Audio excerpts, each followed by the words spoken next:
दोस्तों, राजस्थान के गांव में इन दिनों एक ही सवाल गूंज रहा है साहब, सरपंचों के चुनाव कब होंगे? क्या 15 अप्रैल से पहले वोट डलेंगे या फिर सरपंच साहब की कुर्सी अभी और इंतजार कराई? राजस्थान की छोटी सरकार यानी पंचायत चुनाव को लेकर इस वक्त प्रदेश में महाभारत छिड़ी हुई है। एक तरफ संयम लोढ़ा हैं जो लीगल नोटिस लेकर अड़ गए हैं कि 15 अप्रैल की डेडलाइन पत्थर की लकीर है, इसे बदला तो कोर्ट में घसीटूंगा।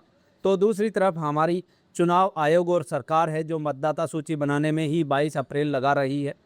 और हाँ, सुप्रीम कोर्ट ने भी इस मामले में दखल देने से इनकार कर दिया है। आखिर क्या है इस कानूनी जंग का पूरा पेच? क्या बिना आरक्षण के ही चुनाव होंगे? आज के इस विशेष बुलेटिन में हम करेंगे पंचायत चुनाव की इस बड़ी जंग का पूरा पोस्टमार्टम। वीडियो के आखिर तक बने रहिएगा।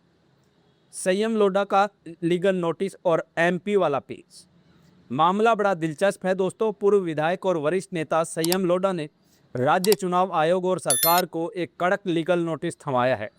लोढ़ा का साफ कहना है कि जब राजस्थान हाईकोर्ट ने 14 नवंबर 2025 को अपने ऐतिहासिक फैसले में स्पष्ट रूप से 15 अप्रैल 2026 से पहले चुनाव संपन्न कराने का आदेश दिया था, तो आयोग 22 अप्रैल तक वोटर लिस्ट ही क्यों बना रहा है? लोढ़ा ने इसे सीधे तौर पर अदालत की अवमानना बताया। उन्होंने चुनाव आयुक्त राजेश्वर सिंह, सचिव राजेश वर्मा और स्वायत्त शासन विभाग के सचिव रवि जैन को भेजे नोटिस में कड़े शब्दों का इस्तेमाल किया।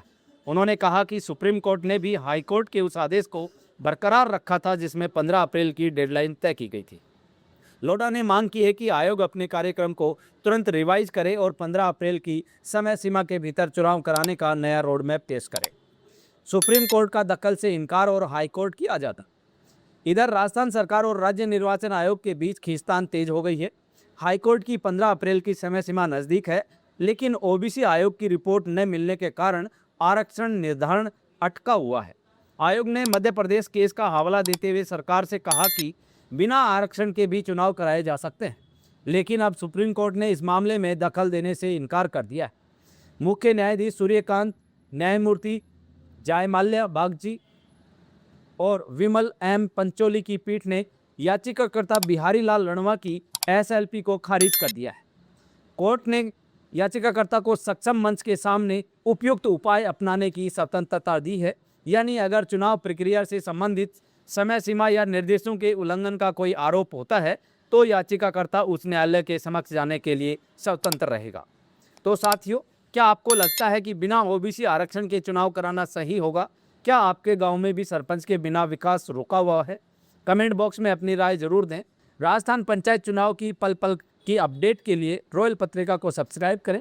मिलते हैं अगले वीडियो में, तब तक के लिए नमस्कार।